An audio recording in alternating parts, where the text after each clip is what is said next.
Aloha everyone, and welcome back to the Kilauea Eruption and Leilani Estates update for July 4th, 2018. I just want to say thank you to everybody for all your comments on my last video dealing with the letter that we received. I appreciate all the positive comments, all the neutral comments, and all the negative comments. I found everybody's point of view very interesting and actually enlightening. Even some of the criticisms, because a good constructive criticism can help keep you grounded, which is very important, especially at times like this. So with that said, that's pretty much the extent of my comments on that particular subject. Let's move into the update. I do have a lot of little video clips that I want to show y'all and talk about tonight. So let's get started. The USGS reports for Wednesday, July 4th, 2018 at 8:53 a.m. Hawaii Standard Time for the Kilauea Volcano Lower East Rift Zone. The eruption in the Lower East Rift Zone continues with no significant changes during the past 24 hours. Fountains from Fissure 8 spatter cone continue to supply lava to the open channel with intermittent small, short-lived overflows. The spatter cone is now about 55 meters, 180 feet tall at its highest point, and fountains rarely rise above that point. At the coast, the northern margin of the flow field is still oozing pasty lava at several points in the area of Kapaho, ag and beach lots. Lava was entering the sea over a broad area this morning, primarily on the northern side of the flow front. As shown by the July 2nd thermal map of the flow field, the lava channel has crusted over about 0.8 kilometers or 0.5 miles inland of the ocean entry. Lava is oozing from the flow's molten interior into the ocean along most of its broad front.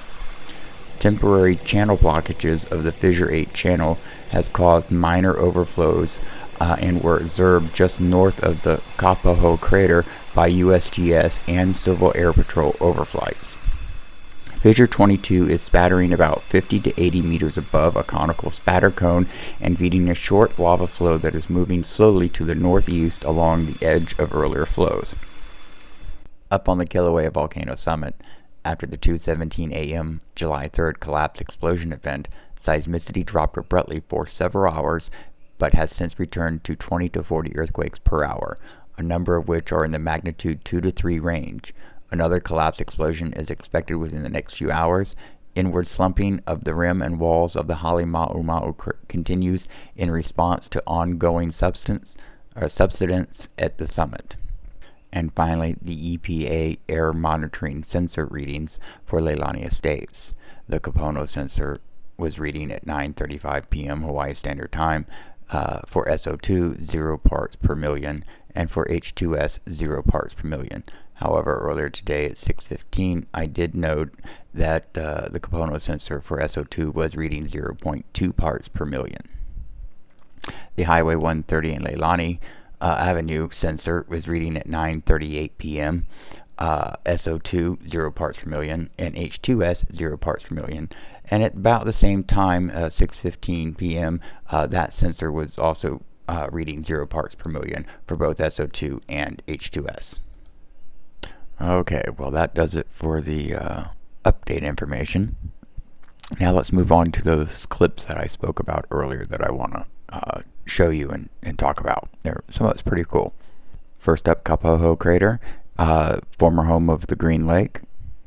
In this clip, I want to point out what I had shown in a previous video where the lava level was lower than the top edge of the levee system that contains the channel. Here again, we can see the same thing there, and it looks like that the level has dropped even further.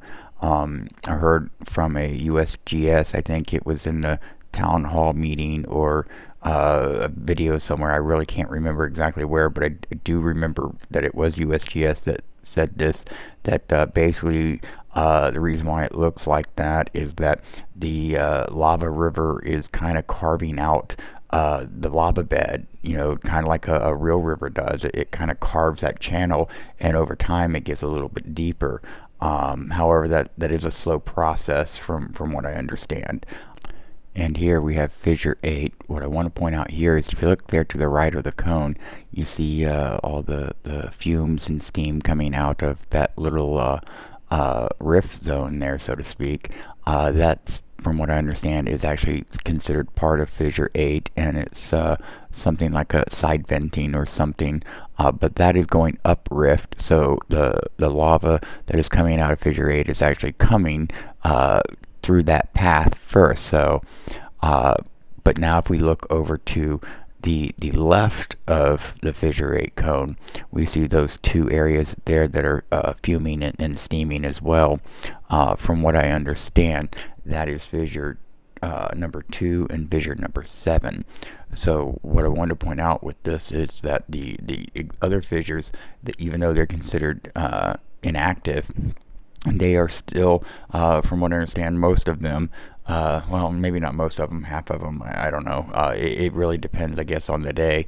But they all still are emitting, steam and gases and things of that nature.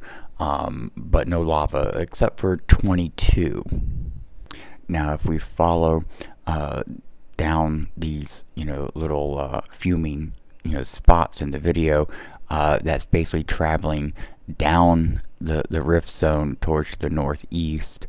And if we look there in the top left corner now, that little black point there, if I'm correct, that should be fissure 22.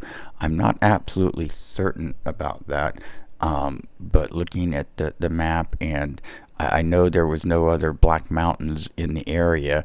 So if fissure 22 is, spattering, lava 50 meters or so, then I would imagine it's building a cone. So I think that's what that is. But again, like I said, I'm not absolutely sure. But it is there on the fissure line, which is pretty interesting to look at. Okay, now moving over to the ocean entry area, what I want to point out here is the double black sand beach right there. In the middle of the screen that seems to be new, and if you can see here, there seems to be another one forming here, and this is all on the southern edge of the flow, where the lava, if I remember correctly, really isn't traveling too far. Most of the outbreak activity is on the northern edge of the flow front. So I thought that was pretty cool that we've got a couple little black sand beaches there, but they probably won't last. None of the other things we've seen there seems to have lasted. Alright, well, I think that will almost wrap it up for this update. I just wanted to remind everybody to check out my SmugMug account, at doinhawaii.smugmug.com. I post all my photographs there, and you can also you can view the photographs and all the different albums I've created. You can also purchase any of the photographs there if you find something you like, and that would be greatly appreciated. I also have a redbubble.com account where you can get t-shirts, phone cases, pillows, and other items, including clocks, wall clocks, with my photographs printed on them as well. I've seen some examples from people that's already purchased them, and I have to admit that they look amazing. I'm very, very impressed myself. Also, don't forget to like this video. That helps me in YouTube searches and things of that nature. Helps give me a little bit more exposure.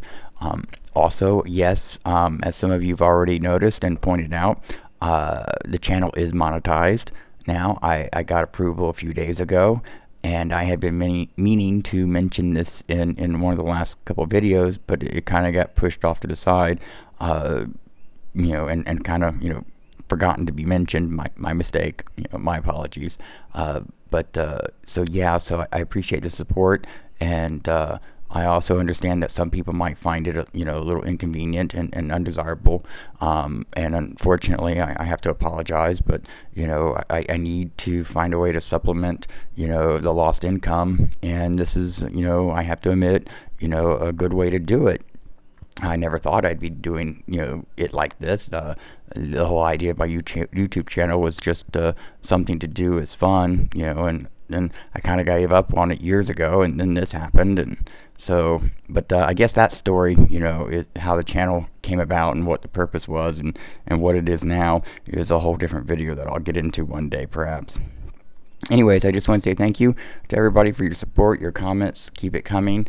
I really kind of enjoy reading your comments. You know, it's almost like having a conversation. You know, even though it's like, I don't know, I guess it'd be kind of like talking to someone on Mars. You know, you say something, and then you got to wait for my reply to come in, and then you got to answer, and I got to wait for your reply, and, you know, the time delay. So it's kind of fun and interesting. It's definitely a good distraction from the disaster happening, you know, down the street. But anyway, guys, I'm going to bring it to an end. So y'all have a great day, night, morning, wherever it may be for y'all. And this has been the Kilauea Eruption and Leilani Estates update for July 4th, 2018. Oh, I almost forgot. For everyone that stuck around and watched the entire video, I've got a little extra something for you. I uploaded another video of the lava river. It's basically just, almost 10 minutes of just lava river action. There's no commentary or other, or audio other than, the natural environment. So I hope y'all enjoy that. And it's my little way of saying thank you for watching the entire video. You should find a link in the end screen annotations for the video. It's unlisted, so no one else can see it except for y'all here watching the end of the video. So thanks again, and we'll talk to you again soon.